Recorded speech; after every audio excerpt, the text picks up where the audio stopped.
നമസ്കാരം. നമ്മൾ എല്ലാ തടസ്സങ്ങളും പരിപൂർണമായിട്ട് മാറുന്നതിന് വേണ്ടിയുള്ള ഒരു പ്രത്യേക പൂജാകർമ്മത്തിൻ്റെ കാര്യമാണ് പറയുന്നത്. വളരെ ദുഷ്കരമായ, സാധിക്കുവാൻ പ്രയാസമുള്ള ലക്ഷ്യങ്ങൾ പോലും കൈവരിക്കാൻ നമ്മെ സഹായിക്കുന്നതും ജീവിതത്തിൽ നമ്മുടെ ജോലിയുമായി ബന്ധപ്പെട്ടത്,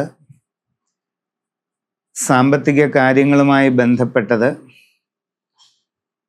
നമ്മൾ നേടിയെടുക്കാൻ ആഗ്രഹിക്കുന്ന ലക്ഷ്യങ്ങളുമായി ബന്ധപ്പെട്ടത്, ജീവിതത്തിലെ വിവിധ ആഗ്രഹങ്ങൾ, ഇങ്ങനെ പല മേഖലയുമായി ബന്ധപ്പെട്ടുള്ള തടസ്സങ്ങൾ നമ്മുടെ ജീവിതത്തിൽ ഉണ്ടാകാറുണ്ട്.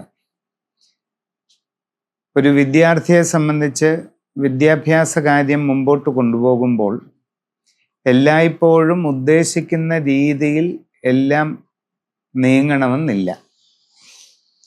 ചിലപ്പോൾ സബ്ജക്റ്റുകളൊക്കെ മാറിപ്പോയേക്കാം, പല വ്യതിയാനങ്ങൾ വരാം.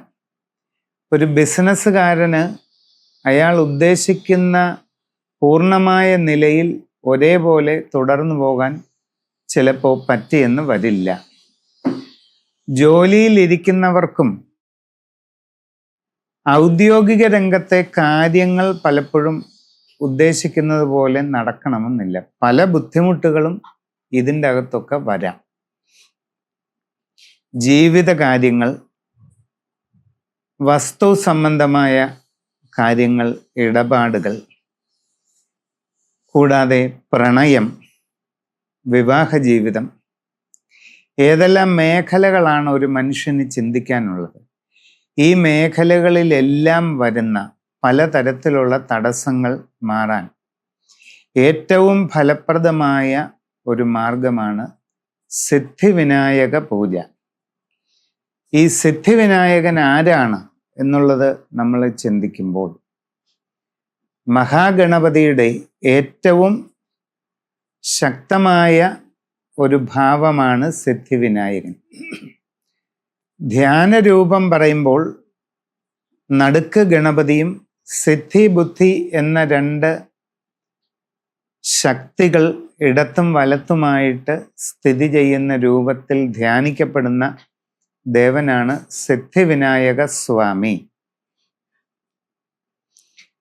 ധ്യാനരൂപത്തിൽ അങ്ങനെ പറയുമെങ്കിലും ആദിവിനായക പെരുമാൾ എന്നറിയപ്പെടുന്ന മഹാഗണപതി ഭഗവാന്റെ രണ്ട് വിഭൂതികളാണ് സിദ്ധിയും ബുദ്ധിയും എന്ന് ശാസ്ത്രം പറയുന്നു. ഗണപതിയുടെ അപൂർവങ്ങളായ രണ്ട് വിഭൂതികൾ അഥവാ ശക്തികളാണ് സിദ്ധിയും ബുദ്ധിയും. അപ്പോൾ ഈ ഗണപതിയെ ധ്യാനിച്ച് മന്ത്രജപം, ഉപാസന ഒക്കെ ചെയ്ത് ആ മന്ത്രസിദ്ധി നേടുന്നയാൾക്ക്, ഉപാസന പൂർണ്ണതയിലെത്തിക്കുന്ന ആളിനെ സംബന്ധിച്ച് ഈ രണ്ട് യോഗശക്തികളും അയാളിൽ ഉണർത്തപ്പെടുകയാണ്.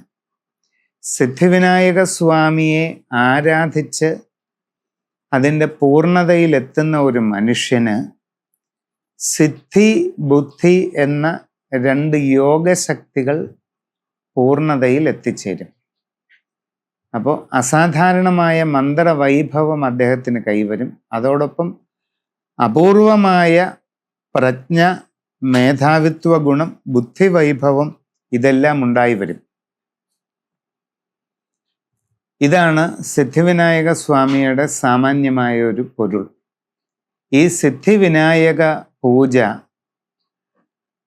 ശരിയായ രീതിയിൽ നിലത്ത് പത്മമിട്ട് ബഹുവർണ്ണ പൊടികളാൽ കളം വരച്ച് സിദ്ധിവിനായക സ്വാമിയെ ആവാഹിച്ച് സമഗ്രമായി സപരിവാരം പൂജ ചെയ്ത്